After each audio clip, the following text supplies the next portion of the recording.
Welcome to The Decision from Nashville EO, where you will hear the rest of the story after tough decisions were made by entrepreneurs who faced adversity and lived to tell about it.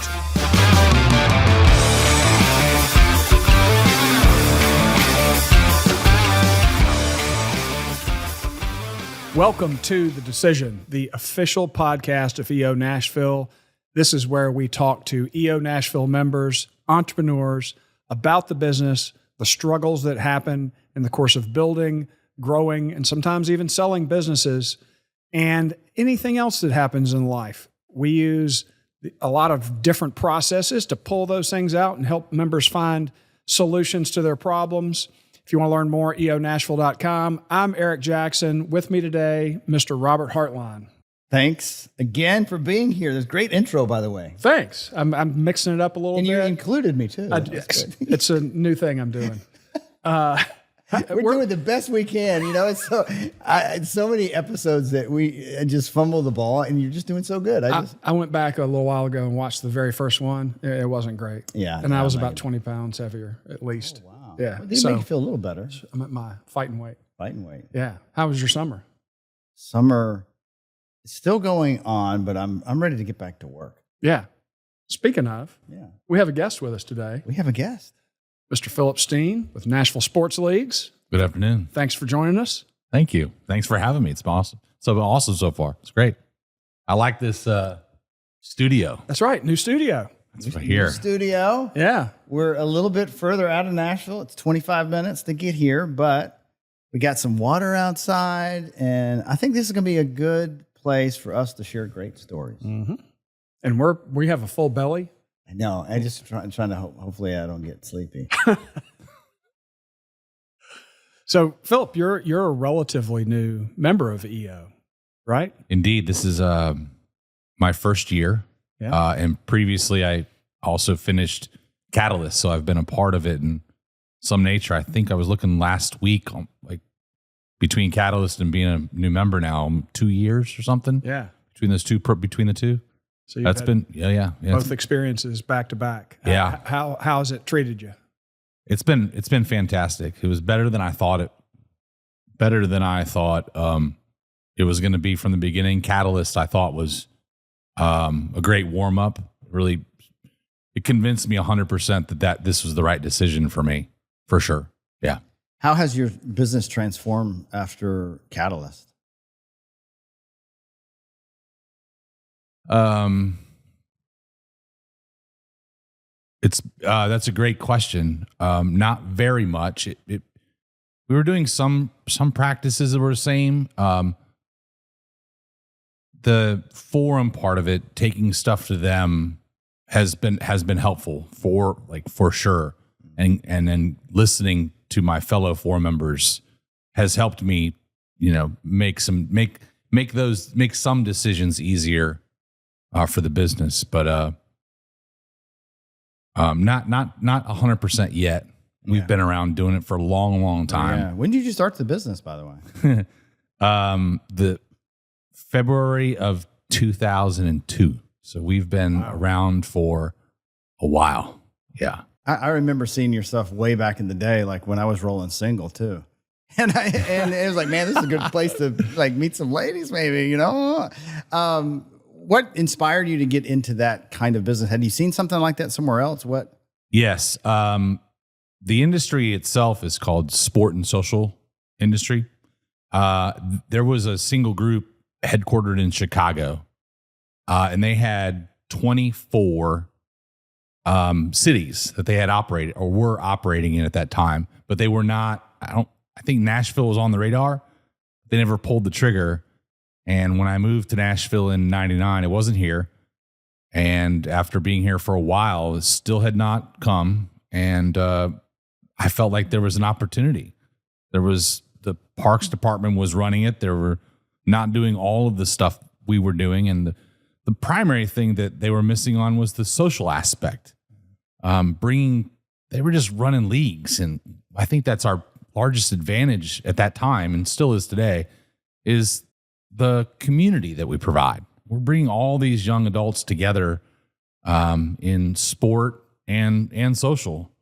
And that's the catalyst for why we did it. And I think leaning in on that in the first 6 years really helped in it. We've solidified that, and we're actually we're getting back to it. I think we left it for a long time, and we just had a pretty awesome marketing meeting, and we're going back to it pretty significantly. I think that we have the people. I know we have the people. We just need to get back to some of those core things that we were doing a long time ago. Where were you in your life when you started the business? Was there a desire to create community for yourself, and that's why you kind of got into that? Or I think the desire for community has been a part of my life from high school. My house used to always be the place where our friends came. Before we were doing any social events, we would start at my house and gather. We would have all the dinner parties for our friends, barbecues, always at my house. So that has always been ingrained in my personality from the get-go, and just is natural. Like, I'm still doing it. So I'm assuming that the growth of Nashville has had a massive impact on your business. And with that, a lot of people are moving here. It's not just people who grew up here that are eligible to, they're trying to meet new people, right? Yes, our growth as a city has absolutely positively impacted the business, for sure. Yes, absolutely. How are most people finding out about what you guys provide? 2 ways. Organic. I will say we've done a good job for 22 years. We're very, very consistent on what we're delivering to people and how we're delivering it. So that has provided us an opportunity for great word of mouth. And then second, marketing or paid organic marketing campaigns have also helped our product. Yeah.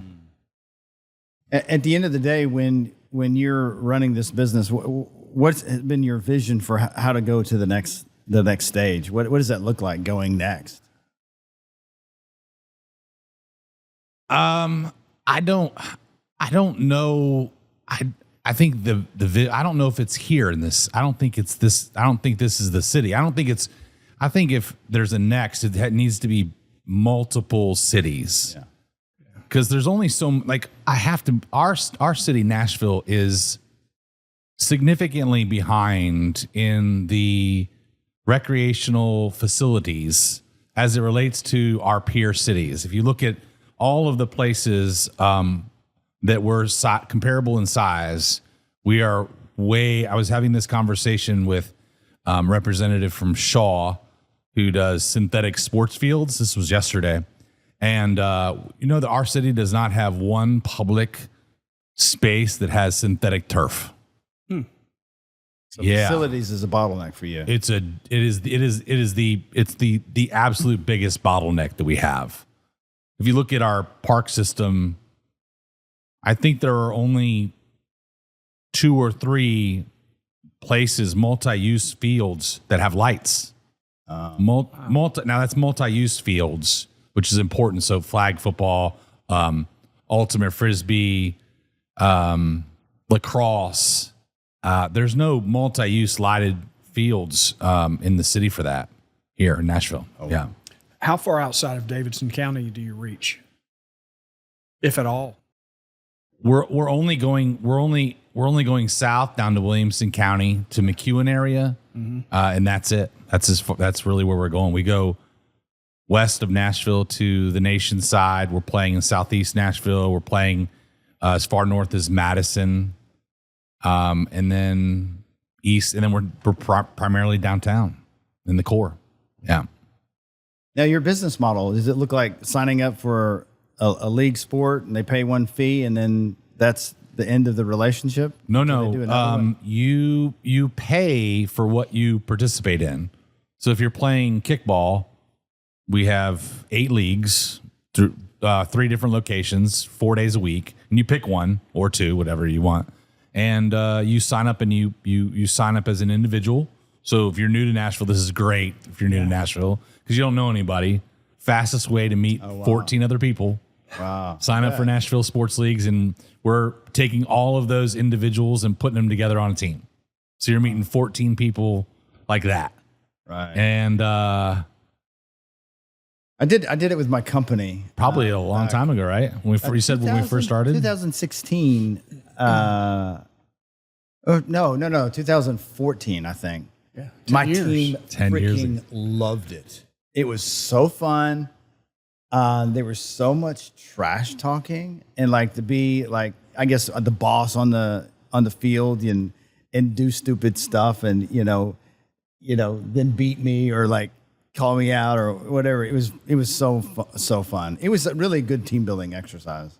Corporate teams are one of the three ways to get involved. Yeah. Group of friends, corporate teams, and then by yourself. Now, so tell me about when the pandemic hit. How did that shift things? Are you back? I mean, what is it like? That was pretty wild. I had a health scare that year in January and February, real bad health scare. And then I specifically remember that Friday night making a decision about soccer on that Sunday, which would have been January 15th of 2020. And I was getting texts and emails that people were scared. Like This was in January? No. Oh. My health scare was in January. Okay, gotcha. So the 4 or 5 days leading up to when things really shut down, Gotcha. I know a lot of people, right, Yeah. that play in leagues because I've been doing it for so long, and people were texting me, and I remember sitting in the office on that Friday and looking at the staff and be like, "We got to shut it down," and that's pretty wild. And then over the weekend.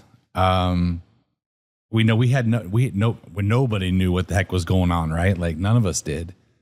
And I just had this gut feeling it was going to be a while.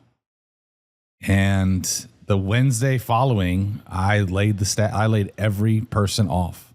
Now our business is interesting, right? So we have very few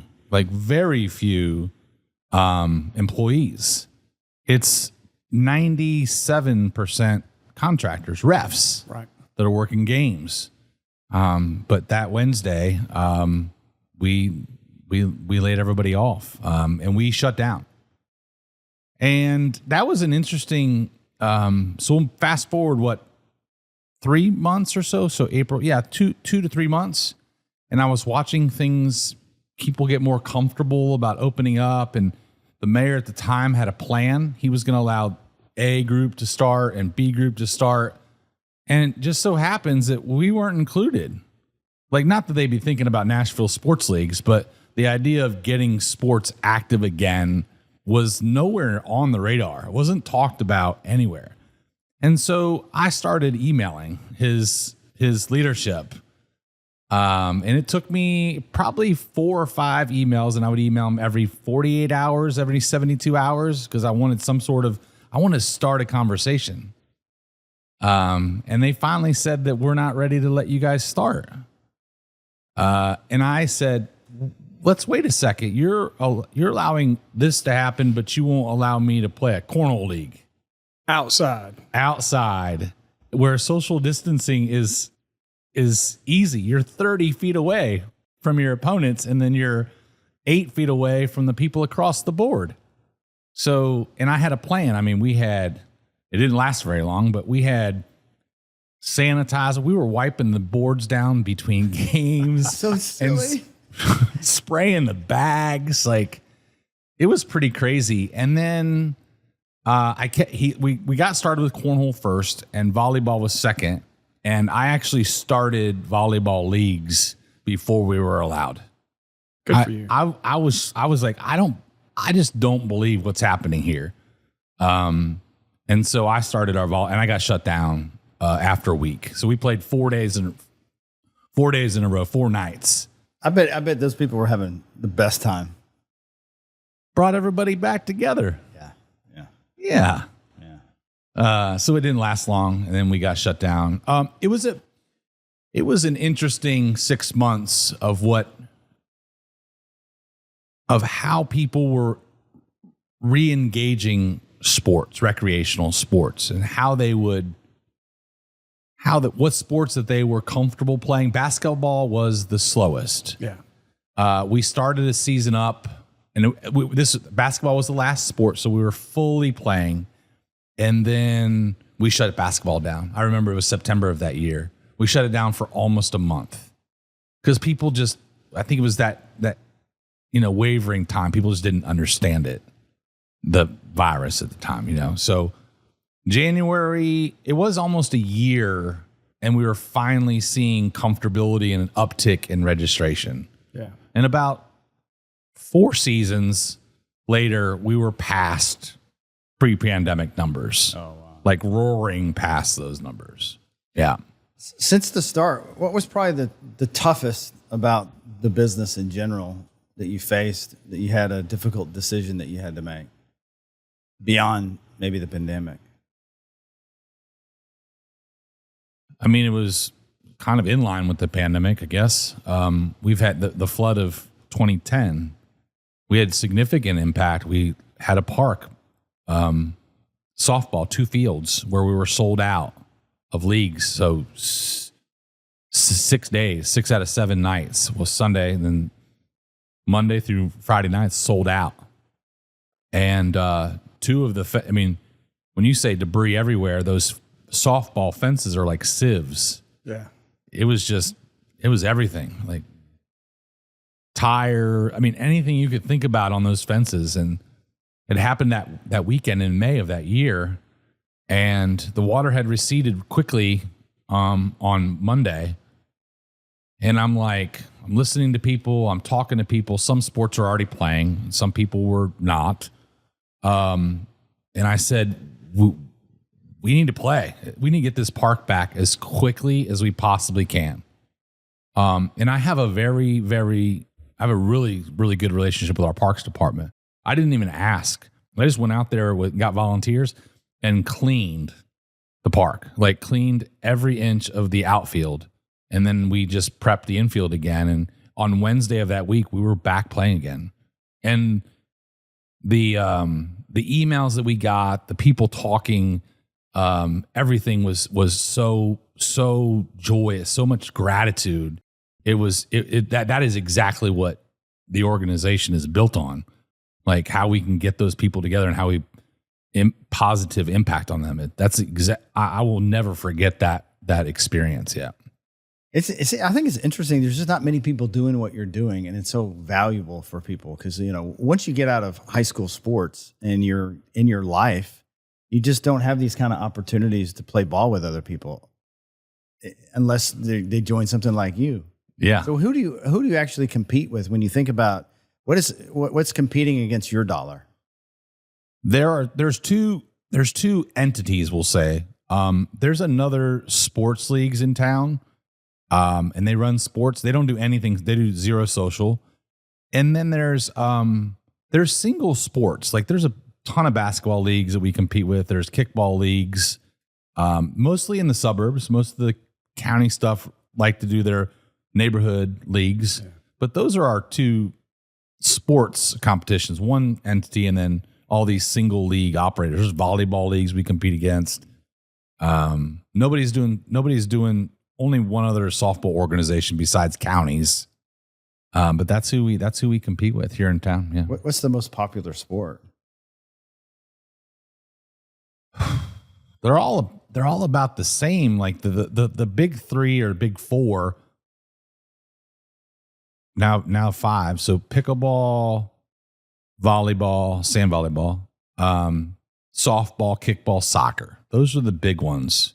And there's more space for those, right? So basketball, for example, we only have 1 or 2 gyms, and it's brick and mortar, so it's hard to find them. And there's typically only, again, we're back to this facility issue in our city. There's not a lot of them. Like there's 2 of them both in Franklin, Williamson County, privately owned complexes for basketball, volleyball. So basketball is not a huge sport for us. So those other 5 are the big ones. So I was talking to my son-in-law this past weekend. My wife and I took a trip with my daughter and son-in-law, and he was telling me a story about a softball game. He plays in Charlotte, and it was a kind of a big blow-up. Do you have any funny or interesting stories about how things can go wrong. Because, people get emotional about sports, even if it's recreational. They absolutely get emotional. Like, and how do you handle that? We handle it. Our handling of it is generally after. Yeah. Right. We have right now is probably our best officiating crew. We're absolutely working with them on a regular basis on how to treat people. It's more important than it ever has been. But generally those situations are coming. We hear about them from players, and they're usually frustrated with an umpire. I think the players also think they know the rules because what they see on TV. Yeah. And that's rarely ever the case. Rarely. Yeah. We got an email last week about a player thought that his opponent was intentionally dropping the ball so he could gain an extra play, which is a rule. But he kept seeing they send us like MLB rules and try to tell us that we're wrong or we're right. It's hilarious. What rule set do you have to go on? Great question. Every one of the sports that we we use some sanctions rules. So it's usually there's multiple sanctions for adult rec softball. So we pick one that best fits us. It's the easiest for people to understand when they read it. And then there's like soccer, we use high school rules because that's the officiating that we get, right? So we're not getting any FIFA ref. We're just going to get a TSSAA official, right, to come do our basketball, to come do our soccer. Are they hard to find? Is that a challenge keeping the games going? It's varied by sport. Soccer, no, it's not hard to find. Flag football is super hard to find because there's only 2 organizations that do flag football. And I do not want a high school TSSAA referee doing my flag football because that's a contact sport where our flag football is not. So they don't understand our rules. The other key thing about what we do and who we're hiring is these teams don't have coaches. They're just friends playing. So we have to find somebody, probably one of the most important things, we have to find somebody that can talk to these people. Yeah. Because a referee for high school, he doesn't talk to players. He goes straight to the coach, and they get done what they need to get done in that way. So that's some of the stuff that we go through from a staff. It's our second most difficult portion of the business is staff. And it's a cycle. I don't think I could beef up the staff enough, to be honest with you. For example, in the last 2 weeks, we've lost 4 soccer refs. And it happens every season because it's dynamics of adult rec sports. Like you would come and referee soccer and you're going to meet other people while you're reffing in between games, before games, whatever. And they're going to ask you to come play probably because you have a good personality. So yeah, I refereed this season, but next season I'm going to play. Yeah. And that's a recurring thing every season. Yeah. Oh, wow. And you got girls soccer starting up in the fall as well. So that probably impacts it, right? Yep. We, high school sports impact our stuff pretty significantly. Yeah. What have you noticed about these groups of players that band together, they're friends, and they come together? Who bubbles up to be the leader and be captain? Or what do you see what have you learned about leadership in that kind of dynamic? It's always the BMOC, the big man on campus or big woman on campus. It's always the bubbly personality or the attention to detail person. And we have them pretty pinpointed and know who they are. You can see a team fall apart when they don't pick the right next captain. Oh yeah, because they just don't have the personality to herd the cats. Yeah. Is that shaped the way you lead your company? Yeah, I would say so. Yeah. I would say yes to that 100%. The 2 things I mentioned, which were attention to detail and the personality. Like I'm always trying to get it's again we're 97% refs, so we rarely see them. It's not like we're meeting in a, because they all have, and this is very important, professional, basically daytime jobs, because we want that individual to be a part of our team, right, as a part-time job. So yeah, I do try to line up with those personalities for sure. Yeah. What do you see is something that you would go back to yourself when you first started? What would you be doing?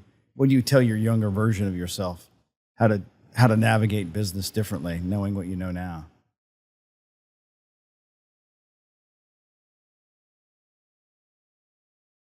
Probably to be more diplomatic, to be more patient. Yeah, I think in the early days I was not as diplomatic as I am now. You had your way, and that was it. Yeah, 100%. Yeah. Oh yes, yeah. Where did that not work? Abrasive. Like I would say that my early first 5-7 years of the company, it was just being abrasive. Yeah, for sure. You had mentioned earlier about having a health scare at the beginning of 2020. Did that change things for you at all? Did it shape you? Sometimes these big health scares can.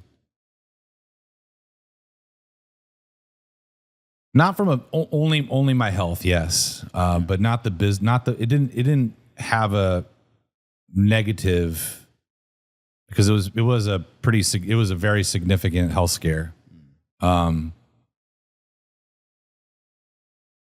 Personally, yeah, it shaped me and how I look at my health for sure. Yeah. What new habits have you adopted? I eat better. Yeah. Absolutely eat better. Yeah. And watch how my heart's doing every day, and how my blood pressure's doing every couple days. You still playing sports? No, I played flag football competitively, as a matter of fact, for 15 years. When did you give that up? I think that was, I will, if I go back and look at when I think that I had my heart problem, that I'm pretty sure that fall I was feeling it.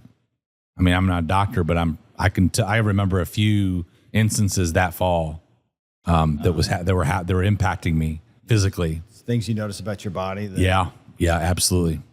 Yeah, that's pretty frightening. Looking back, because I didn't even know. I was told by my doctor when I went to the hospital that I had a heart attack. I had no idea.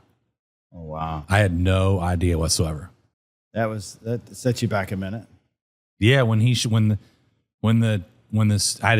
at Vanderbilt, and I had this student doctor, and when she showed me the picture of my heart, I'm like, that was kind of scary. Like, that's not good.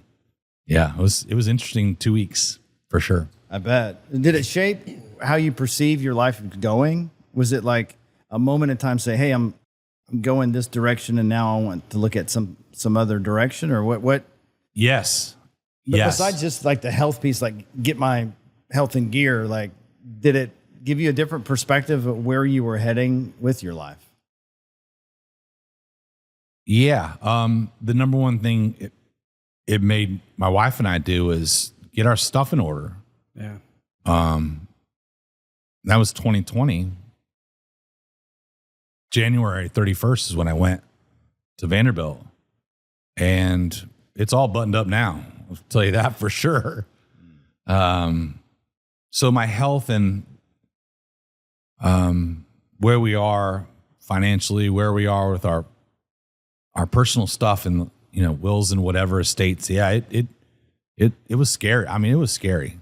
Yeah. I had a little health scare a few years ago, and then came to my forum and told them about it. And I said it made me realize that there's some things that I've not taken care of, that my business would sort of be adrift. And I wasn't the only one.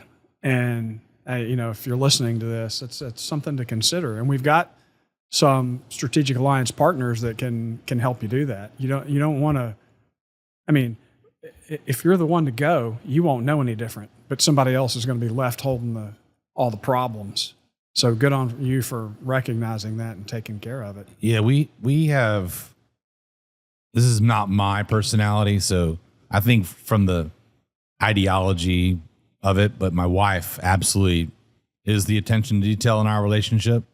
But the people that if we were gone, it's all written out for them, like what to do. 100%. Yeah. So you've been in EO for just over a year. Been in a forum for a while? Yeah, I officially joined, I guess, EO in the wintertime was this current group of new accepted, people. We've had three forums so far. Yeah. So we're just learning to swim. Right, yeah. What's some advice you'd give to someone who is just joining EO on how to get the most out of EO?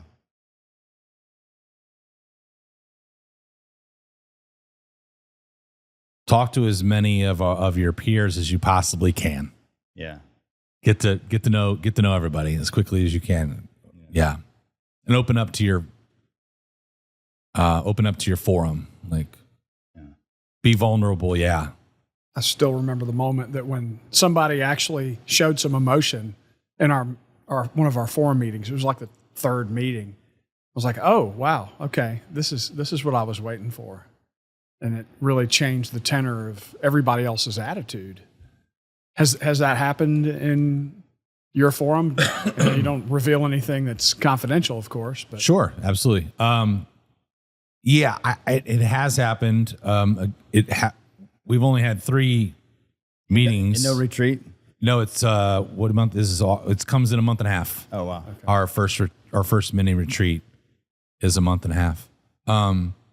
But I do foresee it positively impacting our nucleus. Yeah. Our group. Yeah, for sure. Yeah. Do you remember your first forum retreat, Eric? Oh yeah. What was that like? It was fantastic. Isla Mujeres, Mexico. And I remember our moderator moved here from San Francisco. He'd been in EO for a while. And he said, we're going big, guys. We're going somewhere out of the country for a week. And we're gonna swing for the fence. And nobody said boo about that. But I've talked about it many years later, and several people were like, oh, I was scared.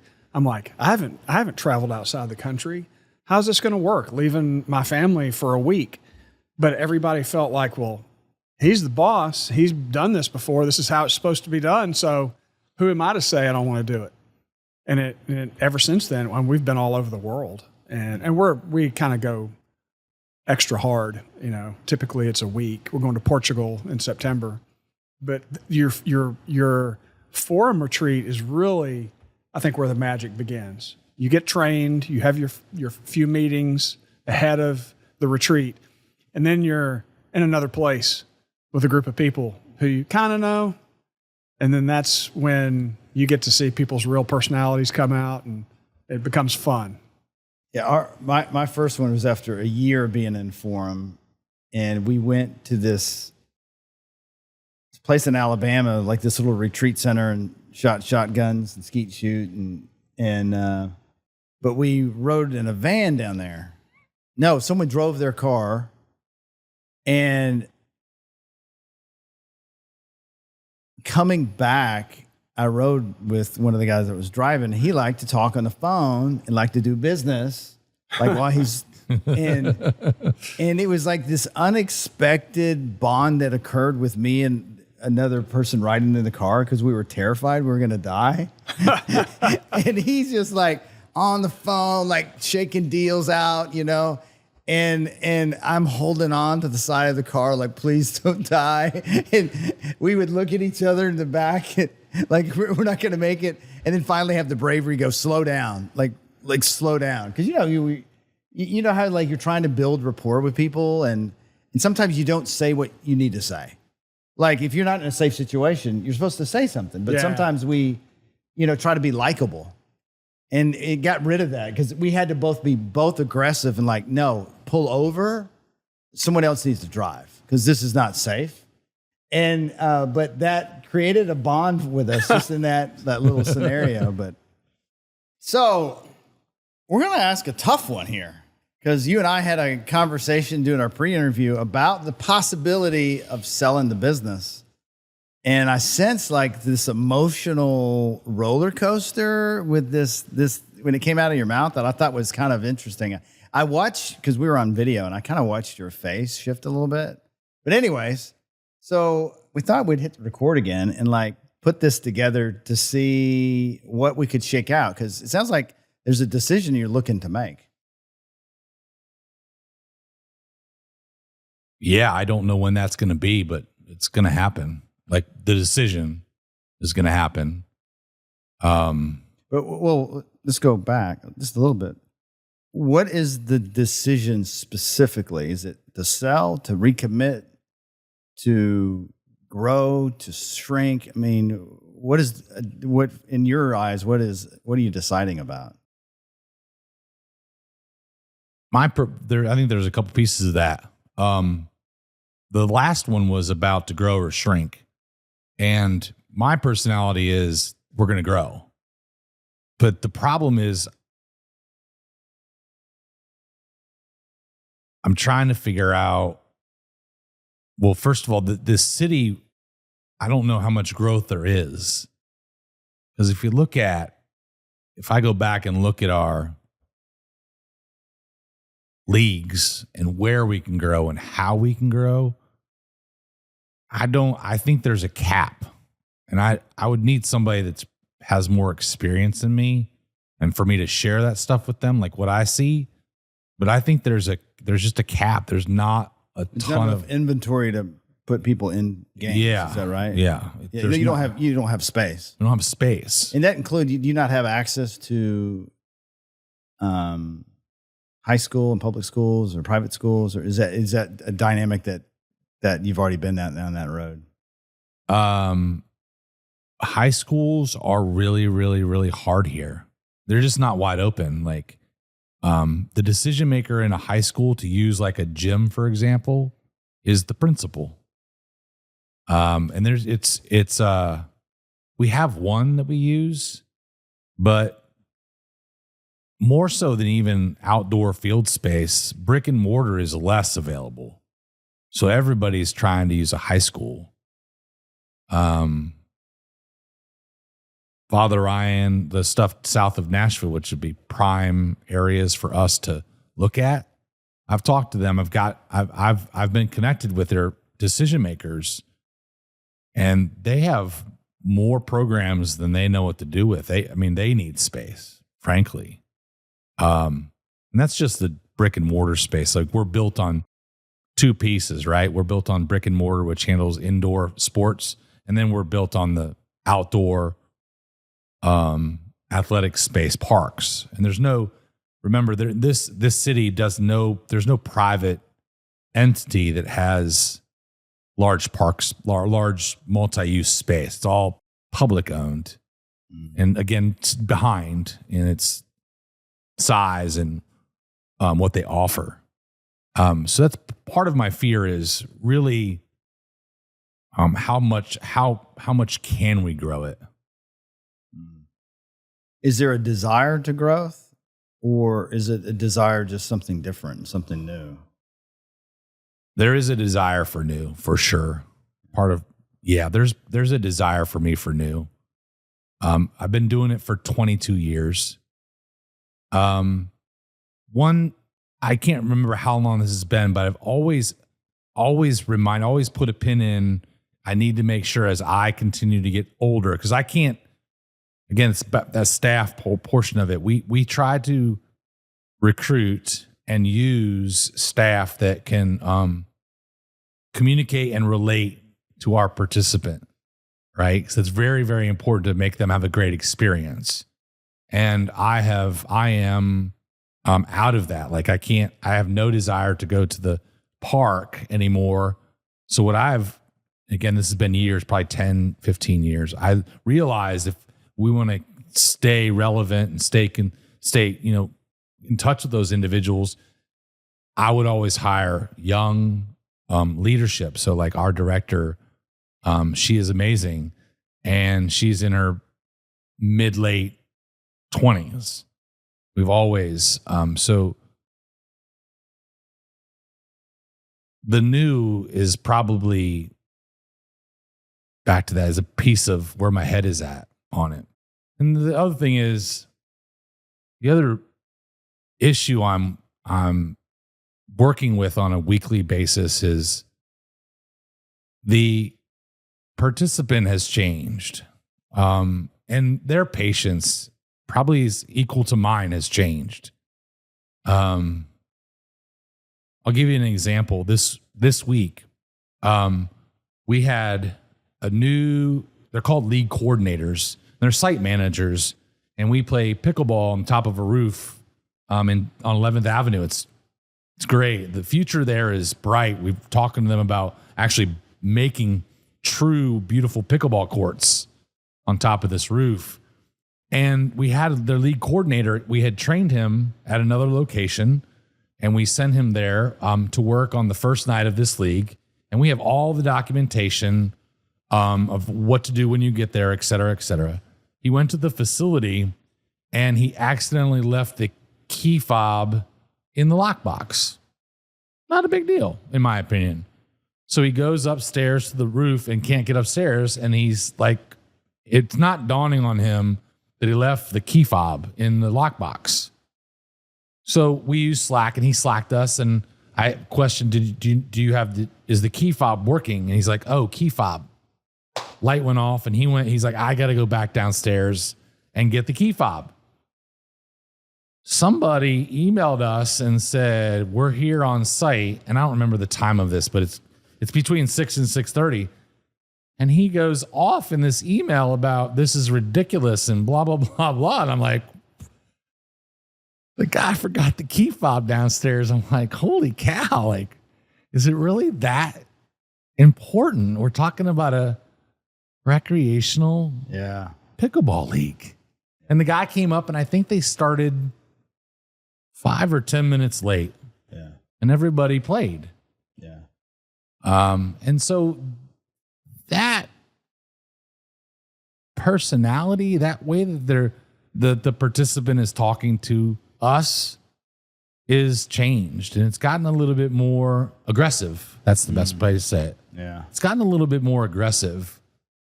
So since you're not as close to the games, and so what do you spend most of your time in, just in leadership roles of working with the director and strategic planning and stuff like that? No, unfortunately, that's probably another part of the problem that I'm dealing with in my head. At the end of last year, we lost our director of maintenance that manages our facilities, and I'm glad that it happened. And so as we got into the off season, that's my favorite time, because I get to be strategic. I get to figure out what we're doing for next year. I get to really do what I feel like my lane is. And so we went and I decided to go autonomous mowers and autonomous painters. Oh, wow. To paint our fields. So I bought 6 robotic mowers and a painter. Is that Neil's company, My Goat? Well, no, Neil does the software, okay, which they're good. Yeah. We bought the hardware from local company. Wow. Husqvarna's, and a painter from a painter company that does the robotic painters. And it has not been a great year. No. Oh yeah. I think I know how to fix it, but my patience is not doing very well with it. Are you sensitive to your patients now since you've had heart trouble? Are you just really aware of stress affecting you? And is that a factor in the way you're thinking about the business going forward, your levels of stress? I will tell you that I have absolutely thought more about stress since February 1st of 2020. Because I think that's one of the top few reasons why I had my heart attack, for sure. I can remember that bad times during that time that led to it. So yes, I'm I am more cognizant of my stress level. And yeah. I thought I was going to have a heart attack in 2020. Like, all the stuff that was going on, like I was so stressed. I was like, am I having a heart attack? What's going on? Everything was just not working. Yeah. So back to this key decision. Like, what have you imagined life without it right now? I'm trying to. And this, can you get excited about that part, or is it scary? Like, It's both. I am, whether it's good or bad, I'm not really scared of anything that I do. That's probably, again, people more experienced and smarter than me probably say that's not a good trait that I have. Like, if I put down Nashville Sports Leagues tomorrow, it would take me some time, but I wouldn't be far behind where I am now. yeah. Right? It would just takes a little. I'm not as spring chicken anymore. You know, so I resemble that. yeah. So I do look at like something new. And I do think that I could put it down, but I also we're taking care of my wife too.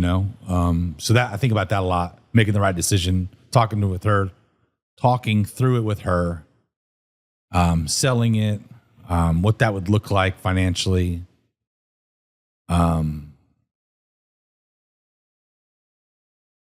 Yeah.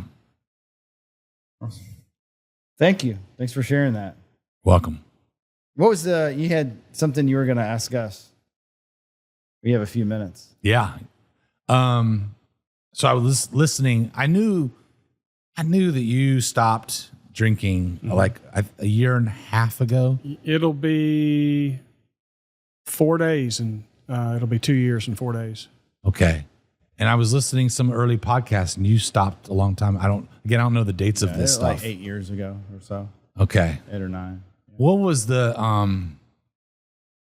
tell me about the early, like what went through your mind when you decided to stop? Like what went through your mind in the first like couple months or situations before I stopped? Tell me the story about like that. Yeah.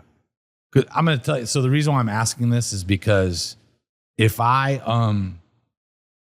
think that's a key to me getting to the next level is not drinking anymore at all. I don't know what the level is. But I think that could be a real positive impact on a lot of things. Yeah. Yeah. Have you stopped for any period of time? Before now? Yeah. Are you drinking now? I haven't drank since a week. Oh, a week. So you're weekend. Yeah. Oh, you're doing great. You're doing exactly the experience you need to have. It's just the experience of not.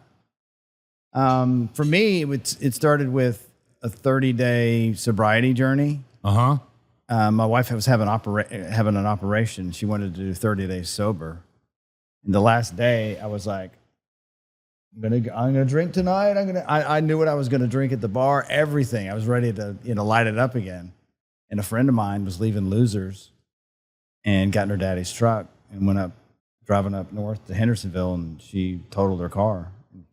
She had to be identified with her dental records. And she had a 13-year-old son. And I could only take that as a sign from God that was an opportunity for me to make a different decision. And that was the knowing. Like, there's a moment where you know. For me, that was my knowing. And I had other signs that I needed to. That was mine. What was yours? Two things. Number one would be I was at EMP first year. Last speaker was Warren Rustand, and he does the EO circuit, or has for years. He's in his 80s now, so he's slowing down. And he talked to us for about 2.5 hours and told us about his life. And there were two things that stuck out to me. He'd been a professional basketball player, had a lot of success. He said, I work out every single day, and I've never touched alcohol. And I thought to myself, I don't work out at all, and I drink almost every single day, and I'm nowhere near my potential. And I really don't want to live the rest of my life that way. And I feel like if I change that, then there's a lot more that I can do. And something Robert had told me well before this podcast and well before I stopped drinking was drinking alcohol is borrowing happiness from tomorrow. So you drink today to get happy, and then you feel like dog shit the next day. And the older you get, the more dog shitty you feel. And that just kind of stuck with me. And then act of God, we got paired up to be chair and co-chair of communications for EO. And I told Robert that I regret not doing a podcast when I was president. That's what I wanted to interview members. And so that was what we decided to do. And but we needed a name. And what was the theme of the podcast going to be? So we took a couple of walks around Radnor Lake. And I called Robert one day. I said, hey, man, let's go take a walk. I've got something that's more personal that I want to talk about. And I said, hey, I know that you've been sober for many years. How did you do it? And he told me a much deeper version of that story. And that was, I guess the night before was the last time I ever drank. So August 27th is the anniversary. And those two things, and my brother-in-law passed away in April of 22. And so I just saw myself not reaching my potential. My health sucked. And I wanted to show you this. This is a picture of me around Christmas of 21. Corpulent, pale, looked like shit. Tubby. You know, something, Philip, that I was sitting here reflecting and whatnot, and just thinking how I felt when I was starting this journey for me. I began to re-fall in love with my business again and really care about my energy that I was putting in my business. And I went all into my business, and that's when I had really big growth, putting systems in place, taking care of my people differently, like really falling in love with my business again, because I had fallen out of my love for it. And I kind of know what that's like. It make you feel like I don't want this anymore, but it's also like we fall in and out of love with marriages, with our friends, with, you know, our house. You know, you could fall out of love with your house, think you need something else, but you just need to find a different way to love on it, right? And for me, that early journey was like I had all this excess energy and boredom, frankly, because sobriety is boredom. Yeah. But you got to find something to do, you know? And for me, it was like I just got re-engaged with my business. That was, I don't know if that helps at all, but. It does, because I've been thinking that's been one of my thoughts this week. I know the getting back to the capacity of our city, like we have a contract on a park and it's 5 years done by. The council's limit on contracts is 5 years. It renews. You have to bid on every 5 years. And we're at the start, literally this month, the start of the second year of the 5-year term. If I found a way, this is what I'm not good at. I've got to figure out how to do it. Find a way to get this particular park renovated to synthetic turf. That would catapult the business to significant revenue. But I don't know. I got to figure out how to get Amazon. First thing that popped in my mind. How to get them to pay for it. Yeah, to pay for it. Yeah. I just sent you a YouTube video. They recorded EO Talks. I don't know if you got to go. I did. I was the leadoff speaker. I remember. Yeah, it's just a reminder for you of what I said. I talk a little bit about that, but weaved in all that is my business and how I was distracted all the time. I really wasn't. You know, I had this addiction, and I wasn't taking care of myself, and it really showed in the business and the decisions that I made. And so when I finally made the decision, which is where the name of the podcast came from, I told Robert, I said, on that day, one of my worries is that people are going to ask me why I've quit drinking. And I will say, I made the decision to stop drinking because it no longer served me. And it's not serving us. It doesn't. No. I mean, go watch the Andrew Huberman podcast on alcohol and what Which it does one? to What? Andrew Huberman. Okay. Search him on YouTube. I can find it for you and send it to you. The things that it does to your body are not great. It's poison. It's in it, and it has it does kill brain cells. You used to hear that. Yeah, you're killing brain cells. You actually are. And Well, Phil, thank you. Yeah. Thanks for joining the EO Nashville The Decision podcast. If you are an entrepreneur here in Nashville, Tennessee, and you're looking to become part of a community, please visit eonashville.com. Let us know you're interested. We'd be happy to have you come to one of our membership events. Thanks for watching, and have a fantastic rest of your week. Thanks for listening to the Decision Podcast by Nashville EO. We'll see you again next time, and be sure to click subscribe to get future episodes.